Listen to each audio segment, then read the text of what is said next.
गणेश पूजन और विसर्जन तक जाने। गणेश चतुर्थी के दिन बड़ी धूमधाम से ढोल नगाड़ों के साथ गणपति जी की स्वागत करते हुए लोग अगले कुछ दिनों तक उनकी सेवा और पूजा अर्चना करेंगे।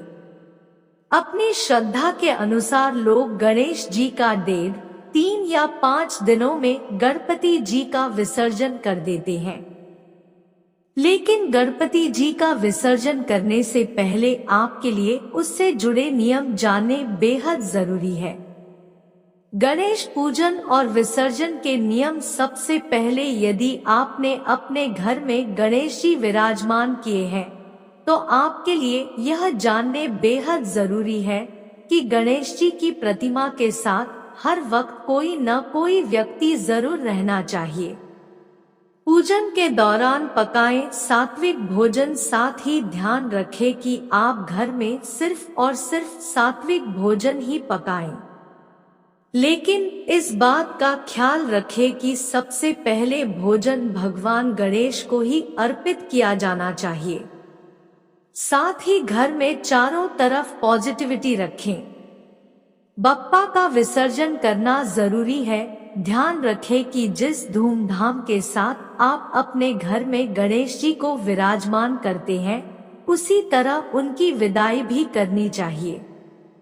इसलिए जब भी बप्पा का विसर्जन करें, नाचते गाते गुलाल उड़ाते हुए पूरे हर्षोल्लास के साथ उनका विसर्जन करें। गणेश जी को अर्पित करें ये चीजें।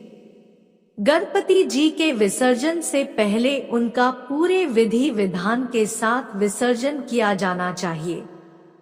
उन्हें दूर्वा, पुष्प, रोली, मौली, गुलाल, अबीर, सिंदूर, हल्दी, कुमकुम, नारियल, पान, सुपारी आदि जरूर अर्पित करें। साथ ही ध्यान रखें कि गजानन का प्रिय भोग मोदक भी उन्हें जरूर अर्पित करें। चौकी पर बनाएं स्वास्तिक। ध्यान रखें कि तीसरे दिन विसर्जन पर एक चौकी पर गंगाजल छिड़के उसे अच्छे से पवित्र कर ले, फिर उसके ऊपर स्वास्तिक बनाएं। लाल रंग का वस्त्र भी बिछाएं। इस चौकी पर ही गणेश जी को विराजमान करें। गणेश जी से मांगे माफी। इन सभी विधि के बाद गणपति जी की आरती उतारे और उनके माफी जरूर मांग ले कि अगर हमसे कोई भूल हो गई हो तो बप्पा हमें माफ करना। गणेश जी का विसर्जन ऐसे करें।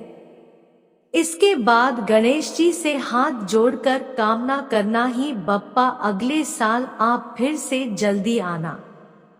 फिर उनकी प्रतिमा को किसी नदी, तालाब या फिर आप घर में किसी बड़े बर्तन में पानी भरकर विसर्जित कर सकते हैं। गणेश पूजन और विसर्जन तक जाने। गणेश चतुर्थी के दिन बड़ी धूमधाम से ढोल नगाड़ों के साथ गणपति जी की स्वागत करते हुए लोग अगले कुछ दिनों तक उनकी सेवा और पूजा अर्चना करेंगे। अपनी श्रद्धा के अनुसार लोग गणेश जी का 1.5, 3 या 5 दिनों में गणपति जी का विसर्जन कर देते हैं।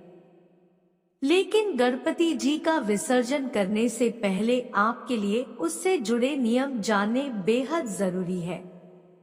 गणेश पूजन और विसर्जन के नियम। सबसे पहले, यदि आपने अपने घर में गणेश जी विराजमान किए हैं, तो आपके लिए यह जानने बेहद जरूरी है कि गणेश जी की प्रतिमा के साथ हर वक्त कोई न कोई व्यक्ति जरूर रहना चाहिए। पूजन के दौरान पकाएं सात्विक भोजन। साथ ही ध्यान रखें कि आप घर में सिर्फ और सिर्फ सात्विक भोजन ही पकाएं। लेकिन इस बात का ख्याल रखें कि सबसे पहले भोजन भगवान गणेश को ही अर्पित किया जाना चाहिए। साथ ही घर में चारों तरफ पॉजिटिविटी रखें। बप्पा का विसर्जन करना जरूरी है। ध्यान रखें कि जिस धूमधाम के साथ आप अपने घर में गणेश जी को विराजमान करते हैं, उसी तरह उनकी विदाई भी करनी चाहिए।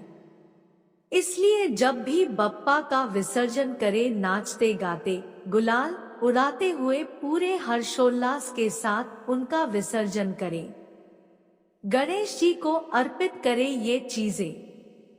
गणपति जी के विसर्जन से पहले उनका पूरे विधि विधान के साथ विसर्जन किया जाना चाहिए।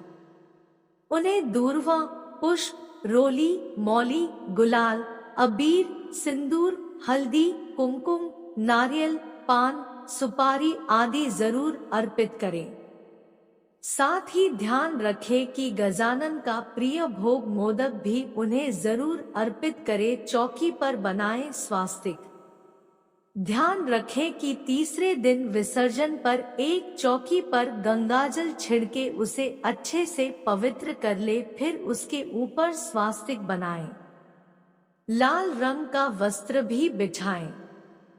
इस चौकी पर ही गणेश जी को विराजमान करें। गणेश जी से मांगे माफी। इन सभी विधि के बाद गणपति जी की आरती उतारे और उनके माफी जरूर मांग ले कि अगर हमसे कोई भूल हो गई हो तो बप्पा हमें माफ करना। गणेश जी का विसर्जन ऐसे करें। इसके बाद गणेश जी से हाथ जोड़कर कामना करना ही बप्पा अगले साल आप फिर से जल्दी आना। फिर उनकी प्रतिमा को किसी नदी, तालाब या फिर आप घर में किसी बड़े बर्तन में पानी भरकर विसर्जित कर सकते हैं।